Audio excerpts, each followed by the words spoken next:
విశ్వఖ్యాత నట సార్వభౌమ నటరత్న పద్మశ్రీ డాక్టర్ నందమూరి తారక రామారావు గారు తెలుగుదేశం పార్టీ వ్యవస్థాపకులు. ఆయన 101వ ఈ జయంతిని పురస్కరించుకుని మరి ఇక్కడ అందరూ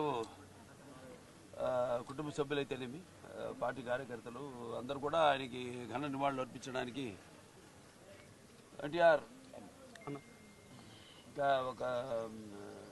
ఒక శక్తి. ఆయన ఎన్నో సందర్భాల్లో చెప్పడం జరిగింది. ఎన్టీఆర్ అంటే కేవలం నందమూరి తారక రామారావు మాత్రమే కాదు, ఎన్నట్టు నటనాలయం, ఆయన ఇల్లు ఒక నటనాలయం, అందులో ఆయన ఒక నటరాజు నటసింహుడు. టీ అంటే తారామండలంలో తారక ధ్రువ తారకుడు, ఆర్ అంటే రాజర్షి రారాజు రాజకీయ దురంధర యుగంధరుడు, రమణీయ రమ్య కమనీయ సౌమ్య గుణధాముడని.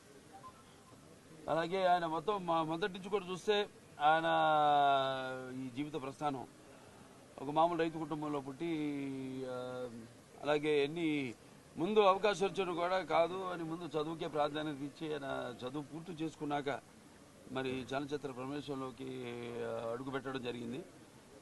అదే ఇక ఆయన చలనచిత్ర రంగంలో ఆయన ప్రస్థానం గురించి వేరే చెప్పనవసరం లేదు. ఎన్టీఆర్ అంటే ఒక నటనకు నిర్వచనం, ఎన్టీఆర్ అంటే ఒక నవరసాలకు ఒక అలంకారం, ఎన్టీఆర్ అంటే నటనకు ఒక విశ్వవిద్యాలయం. తర్వాత ఆయన ఈ రాజకీయ రంగ చలనచిత్ర పరిశ్రమలో మకుటలేని మహారాజుగా ఉన్నప్పుడే ఆయన ఈ చలనచిత్ర పరిశ్రమ నుంచి నిష్క్రమించి ఇటు రాజకీయ రంగ ప్రస్థానం చేయడం జరిగింది.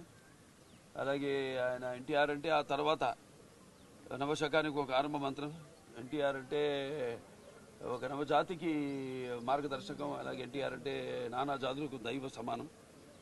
అలాగే ఎంతోమంది ఆనాడు ఒకే పందాలు వెళ్తున్న రాజకీయాలను మార్చి ఎంతోమంది ఎవరైతే అంటే అంతకుముందు ప్రతి తెలుగు మట్టి గడ్డ కూడా నేను తెలుగువాడని సంగర్వంగా చెప్పుకొని దమ్ము ధైర్యం సత్తువ తెగువ అలాగే అహంకారానికి సానబెట్టి పదును పెట్టి బయటకు వచ్చి చెప్పించిన ఒక తెలుగు తేజ నందమూరి తారక రామారావు గారు.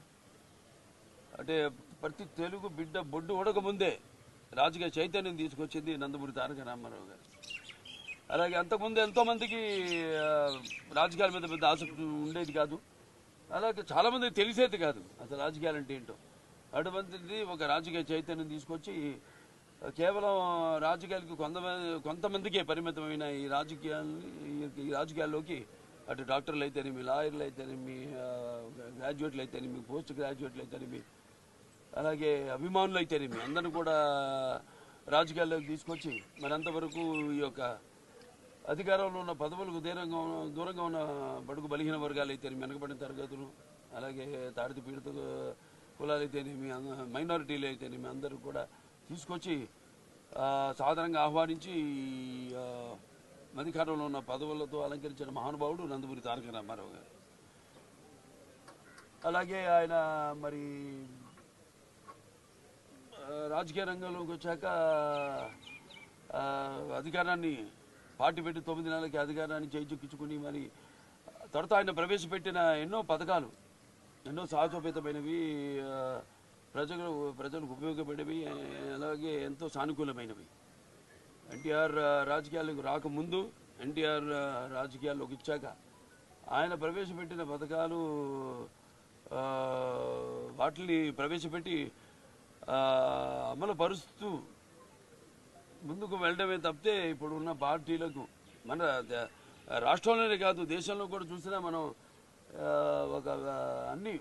ఒక విప్లవాత్మకమైన సంస్కరణలు అయితేనేమి,